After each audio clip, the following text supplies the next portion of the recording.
প্রিয় রূপম, আশ্চর্য দিন পার হচ্ছে জানো। অদ্ভুতভাবে খসে যাচ্ছে আমার থেকে আমার যাপিত জীবন, নাকি আমি খসে যাচ্ছি জীবন থেকে জানি না, বা বুঝতে পারছি না।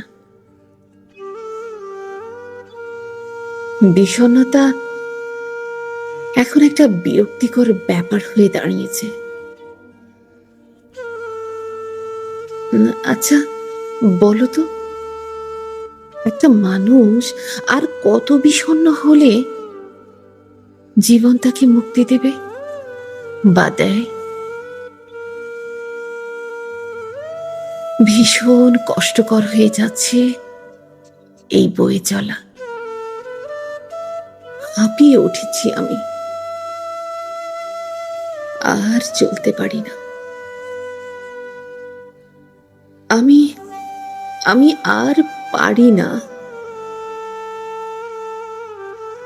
চিৎকার করে বলতে ইচ্ছে করে, কিন্তু কি বলবো? কে শুনবে? সংসারে যতক্ষণ তুমি কর্মক্ষম, ততক্ষণই আসলে তোমার কদর।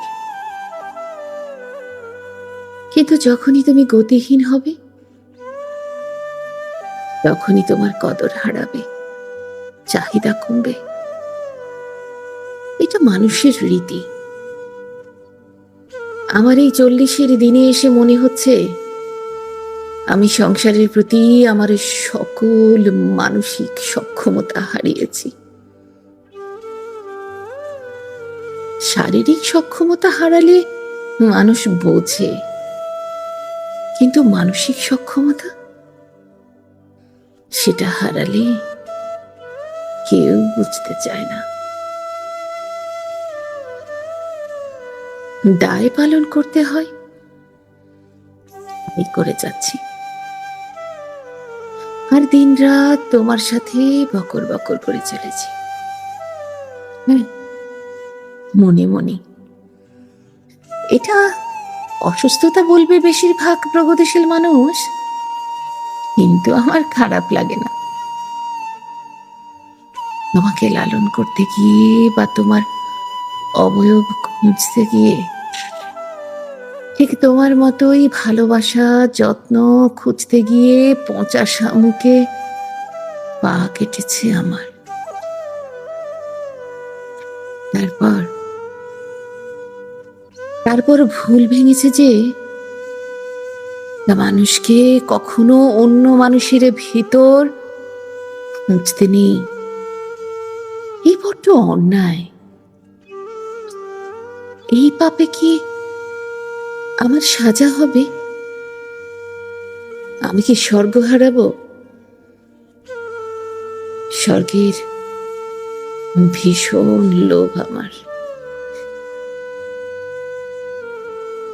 একটা সময় মানুষকে খুব সহজে বিশ্বাস করে ফেলতাম।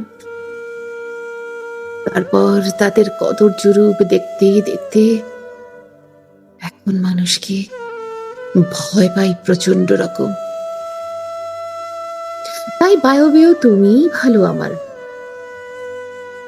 চুপচাপ কথা শুনে যাও, কোনো উত্তর নেই, রাগ নেই, ঝগড়াও নেই। জানো রূপম, আমি জেনেছি পৃথিবীতে নরম মানুষের কোনো জায়গা নেই। পৃথিবীর ডাক সাইটে শক্ত মানুষদের জন্য তৈরি, যে যত শক্ত তার ততই টিকে থাকার ক্ষমতা। আমি জানি না আর কত দূর নিজেকে টেনে নিয়ে যেতে পারবো আমি। হয়তো আরো আরো কিছু দূর, হয়তো বা না। তবে কথা দিচ্ছি, যতক্ষণ দম, ততক্ষণ তুমি আমার সঙ্গেই আছো। থাকবে। ইতি, মায়াবতী।